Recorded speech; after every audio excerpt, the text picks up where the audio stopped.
Gas সিলিন্ডারের দাম নিয়ে দুশ্চিন্তায় আছেন? ভাবছেন ইলেকট্রিক চুলায় রান্না করলে কারেন্ট বিলের ধাক্কায় আপনার পকেট ফাঁকা হয়ে যাবে।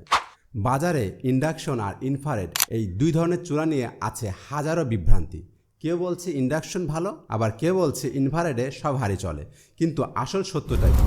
আজ 8 মিনিট ট্রেন্ডিং নিউজে আমরা ফাঁস করব এমন কিছু তথ্য যা আপনার কয়েক হাজার টাকা বাঁচিয়ে দেবে।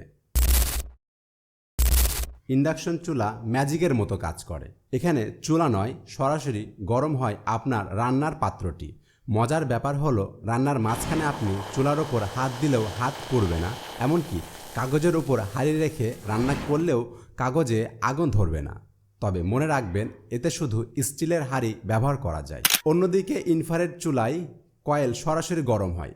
এর বড় সুবিধা হলো আপনার ঘরে থাকা যে কোনো হাঁড়ি, যেমন অ্যালুমিনিয়াম বা লোহা, সবই ব্যবহার করতে পারবেন এতে।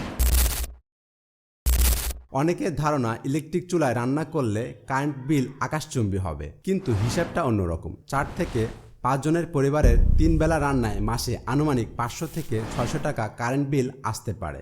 যদি আপনার সিলিন্ডার খরচ হয় মাসে 600 টাকা, তবে বিদ্যুতে রান্না করলে আপনার খরচ অর্ধেক কমে যেতে পারে। তবে ইন্ডাকশন চুলায় ইনফ্রারেডের চেয়ে মাসে প্রায় 50 টাকা বিল কম আসতে পারে। এটা ডিপেন্ড করছে ভালো ব্র্যান্ডের প্রোডাক্টের ওপর। আপনার কেনা দামি চুলাটি কি দ্রুত নষ্ট হয়ে যাচ্ছে? তাহলে এই ভুলগুলো করবেন না। রান্না শেষে সাথে সাথে প্লাগ খুলবেন না। ডিসপ্লেতে যতক্ষণ হট লেখা থাকবে, এটি মাদারবোর্ডকে ঠান্ডা করে আয়ু বাড়ায়।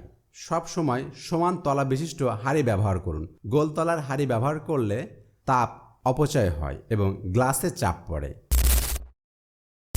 বর্তমান বাজারে বিভিন্ন ব্র্যান্ডের ইন্ডাকশন ও ইনফ্রারেড চুলাগুলো 4000 থেকে 7000 টাকার মধ্যে পাওয়া যাচ্ছে। কেনার আগে অবশ্যই ওয়ারেন্টি কার্ড দেখে নেবেন।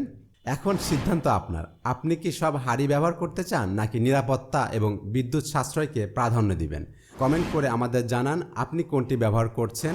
এই ধরনের ট্রেন্ডিং নিউজ এবং টিপস পেতে এখনই 8 মিনিট ট্রেন্ডিং নিউজ চ্যানেলটি সাবস্ক্রাইব এবং পেজটিকে ফলো দিন। ভিডিওটি ভালো লাগলে শেয়ার করতে ভুলবেন না। দেখা হচ্ছে পরবর্তী ভিডিওতে।